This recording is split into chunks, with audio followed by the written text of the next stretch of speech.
Welcome back. It's still the Bumperbreakfast show, and about right now we have Mr. Olugbenga Ismail. Let's set with us. Good morning, sir. Good morning. All right. He is the Lagos State Chairman of Nigerian Institution of Estate Surveyors and Valuers. Welcome to the show, sir. Thank you very much. And Tom, what do you have to say to him? Well, estate surveyors and valuers, how effective, are estate surveyors and valuers in Lagos State? Lagos. How effective are they? Do people really refer to them? Do they use them? Yes, I believe they use them, and I believe most people reach out to estate surveyors and valuers to carry out one or two involvements in the built environment. What a lot of people see us basically when you have to lease or let your property. But behind the scenes, there's so many things else we do. You know why I asked that question? Because I know that there's professionals, Yes. and I know that there are quacks. And I know that some people would rather cut corners because of the cost and go to the quacks. Everybody that sees a to let somewhere becomes an estate surveyor, becomes a valuer, becomes a property manager, and all of that. I mean, do people walk the right path in this regard?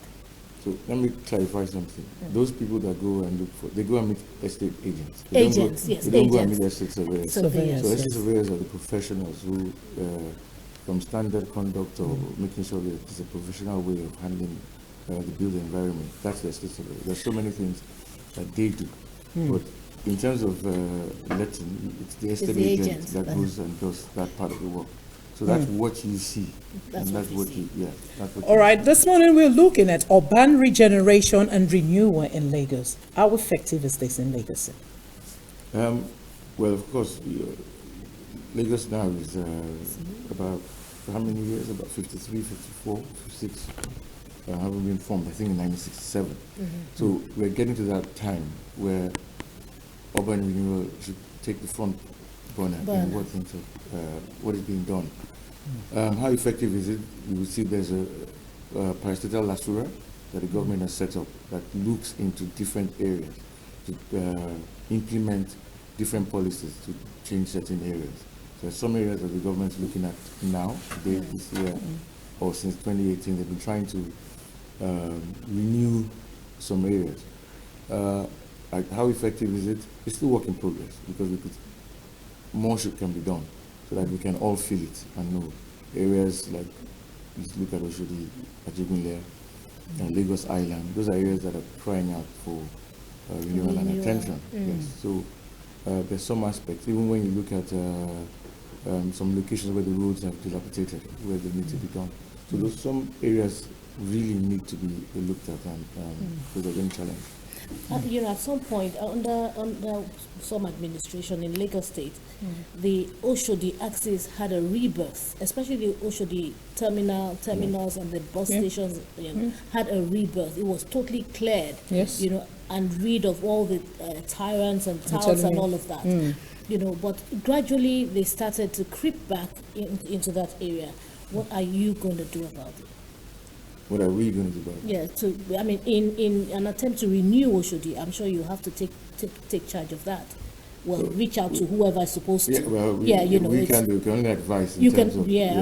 For your work to be successful, you have to do something. You've mentioned two things: the slum clearance and then the bus terminal. Yeah. Those are interventions that really redirect situations. Now, what the missing link is that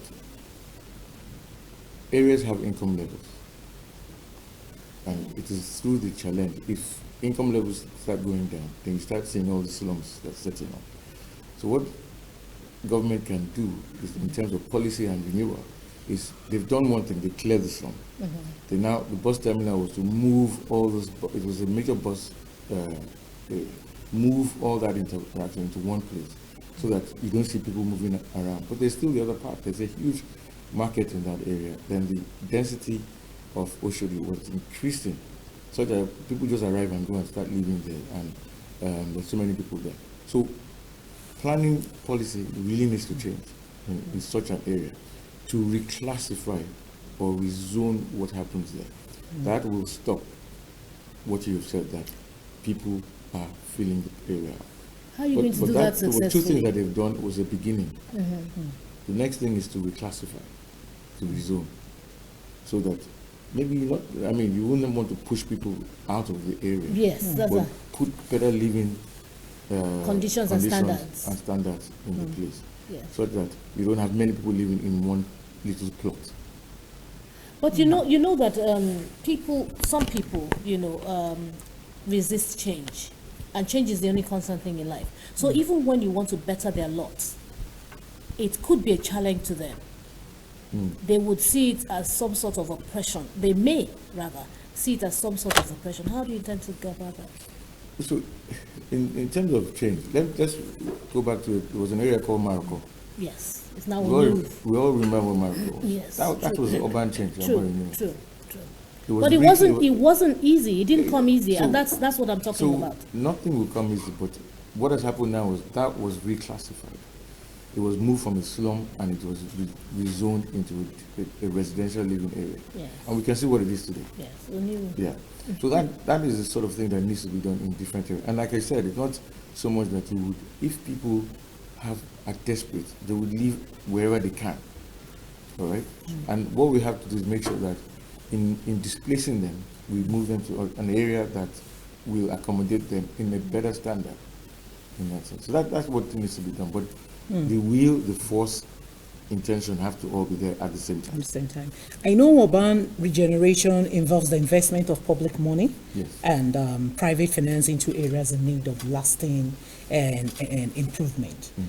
How far have you gone about that?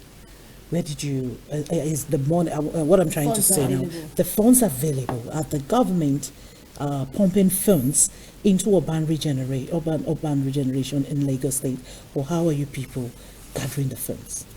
So when you keep referring to, we're just professionals advising. So we don't Work for the government. work Work for the government. Okay. So we can only speak to policy, if that's Okay. right or wrong. Okay. Yeah. So, like you said, government, the public funds is what is used to drive such change. Such changes. And in its own self, what are the things that the public fund does? It's infrastructure. You put infrastructure in a place and you make land accessible, you make it available and usable. That is it. So, is there enough funds to do all that is required? Possibly not. Possibly not. But they need to now then know which one is a priority and which is not a priority, and moving at stage at a time to do all of that. But you But have- once the policy is right and being able to identify where to go, then that direction will be met. Then do you But think there are there's many areas anything that wrong have in the to- policy? Is what? Is there anything wrong in the policy? Well, as it is now, no. I mean, the policy is there to Okay. do. I mean, the urban renewal policy set by the government. It's there to move in these areas and make them resilient and efficient. But which areas do you go to first? That's what it is. That's the question. Where do we go first? There are many areas that are calling for help. No. Do you get adequate support from the government in terms of funding? No, I think we need to. We are not. Oh, okay. Yeah, Said- you I said, have yeah, you them. just said, okay. Okay. Okay, now let's look at the building construction controls as well and regulation in Lagos. How is that? Is it working? Because you see some people, they don't even, I believe when you get a land, one should invite you for advice. Yes, Is that correct? correct. It's correct. So, but today, you see people just erecting buildings, and at the end of the day, when the government come demolition, they will start crying. That's why Wiki They will start crying. has. They'll start crying their heart that it's a heartless government. It's a heartless governor. It's this and that, But it's he this didn't, and they that. didn't do the right thing. But they didn't do the right thing. How are you people? Are you people working? Are you doing enough publicity? Because some people do not know. Some people are ignorant. They don't even know that you people exist. Correct. I'm telling you. I was telling somebody something. We went into an argument some times ago. I went into an argument some times ago with somebody. I said, see, this place you don't know. Do you know maybe in Lagos State map? Maybe this place is a gutter, or this place is a road. Do you know about all this? You're erecting your building here, just by the side of the road. And when the government comes tomorrow, like they say, the government should provide people that will be telling us now. You can see. Some people don't even know that you people exist. What steps have you taken to create more awareness for the people to know that your there is a visibility. power? Yes, your you need to be more visibility. visible. Yes. Well, you're very correct. Possibly people don't realize who should be the advisor, because now Yes. everybody advises. And I'm you can't telling blame you. them, because when you want to build, all you need is land and blocks. You go. Once it's accessible, you start building. Nobody disturbs. Yes. All right? But in truth, even to build, you need to go to an architect who will give you the design. The permit to build, you would have to go to physical planning through maybe the advice of the town planner to say, this is what you can build in this area. Where we come in is to tell you, this area is classified for this. So you cannot build X, Y, Z.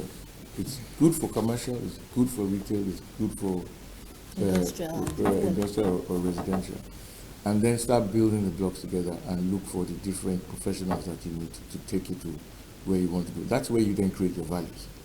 But you see, people don't go and ask this question. Do they know who to go to? Do they know who to go to? I believe Well, your own party should create more awareness. At the onset of early, let me say, of how urbanization was coming to Lagos and Nigeria, yes, they did. But over time, probably the pressure of numbers, the ease of money coming into it, everybody became the advisor. And then we can see the pattern of how Lagos is. And I always say that the absence of the professional is what has caused this pattern of how haphazard neighborhoods and situations are. So you've come back to my first question. That's the very first question I asked. I mean, because that we need to get it right. We need to understand it. It's only when we understand it that we can walk that path correctly. So like she said, you need to be more visible. You need to be more vocal. You need to create awareness. You need to do a lot of publicity. If I switch the question back to you, in advice, when you seek advice in real estate situation, who do you go to? That's what I'm saying. Go to the realtor. That's what I'm you saying. go to the realtor. And who's the realtor? The realtor are those one in charge of real estate. That's So really they're like, not even the one in charge of real. They sell real estate. No, you Should I advise put it on that way? policies. So we advise on landed property from the entire value chain. From even the land is not. So your realtors, that's what you we're are. estate surveyors. Estate surveyors. Yes. Okay. Estate surveyors are different from realtors. Yeah, realtor is the Are they estate the same? agent. They are the estate it's the same agent. name. They Estate sell, agent. but they sell. Realtors sell. They sell. Estate So surveyors sell too. We also sell. Oh, you also sell. We also sell. Yeah. So, We see okay. in our own portfolio of things that we do advice. We're like consultants. You see, some of us are We privileged have to to go. understand what to do and how to do it. How to do it, yes. Some people are not. Yes. Okay, so sir, what do you have to tell everybody before you leave the set this morning? What advice do you have for people? Well, for value, you engage the estate surveyor and valuer. There's always an estate surveyor and valuer right next to you. Only you have to ask, where are they? And they're listed everywhere. You don't have to be lazy when you think about them. It's easier to just go and do what you need to do, but it's costly to get it correct. Thank you very much, sir. It's so good having you you very on the much. show this morning. All right, and this is how we end the Bumper Breakfast show this morning. To what do you have to say? It's been a really incredible package this morning. We've had too much to talk about, but very little time. And it's always like that. Always like that. But somehow we will sort it out. It's been my greatest pleasure being on the program. My name is Tom Adewale. I hope to see you again tomorrow. And my name is Teresa Adeyemi. I'm going to leave you with this. Remember, the greatest peace in life is minding your own business. Go about, mind your own business. What doesn't concern you does not concern you. Forge ahead, move forward. My name is Teresa Adeyemi. Join you again. I'll be here tomorrow again. Mashallah, by God's grace, on the Bumper Breakfast with Tom and M. Cyril. Do have a wonderful day. It's a bye-bye. God bless. Bye.